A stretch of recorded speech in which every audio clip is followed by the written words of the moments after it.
Échange entre le ministre des Affaires étrangères, Aurélien Abénoncy, et la population de Djimé, quartier royal de Béhanzin à Abomey.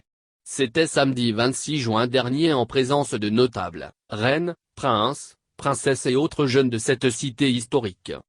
Le ministre Aurélien Abénoncy et ses amis Alain Eyadokoun et Laurent Gambet étaient face aux femmes, hommes et jeunes de Djimé avec à leur tête Dak Pazodji Béhanzin pour échanger sur les besoins urgents de Djimé, des infrastructures de développement, des ouvrages d'assainissement de la seconde phase du programme d'asphaltage, l'implantation du réseau électrique ainsi que l'adduction d'eau potable. Il faut noter qu'en réalité, cette rencontre est une démarche aussi bien politique que fraternelle. Elle est une marque de reconnaissance d'Aurélien Abénoncy et de ses amis à cette cité au lendemain de la présidentielle d'avril dernier. En effet, à la veille du scrutin, la population de Djimé avec à sa tête Dak Pazodji Béhanzin avait promis au ministre de sortir massivement voter pour la continuité.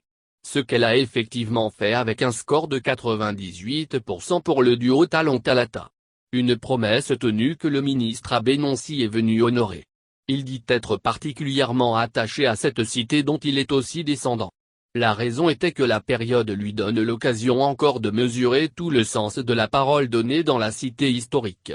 Et, il a reconnu avoir été agréablement surpris du score réalisé. C'est un acte très salutaire et honorable qui prouve que les enjeux sont bien compris. Désormais, le cap est mis sur le second quinquennat que Djimé espère aussi être le sien parce qu'elle veut être éligible à la seconde phase du programme d'asphaltage.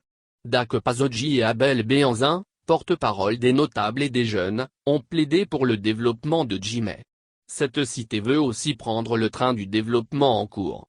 Des emplois pour les jeunes, la lumière, l'eau et autres programmes d'assainissement à Djimé. En clair, Djimé veut aussi avoir les voies en bitume comme en pavé avec des caniveaux, l'alignement par les arbres et l'aménagement d'espaces verts de part et d'autre.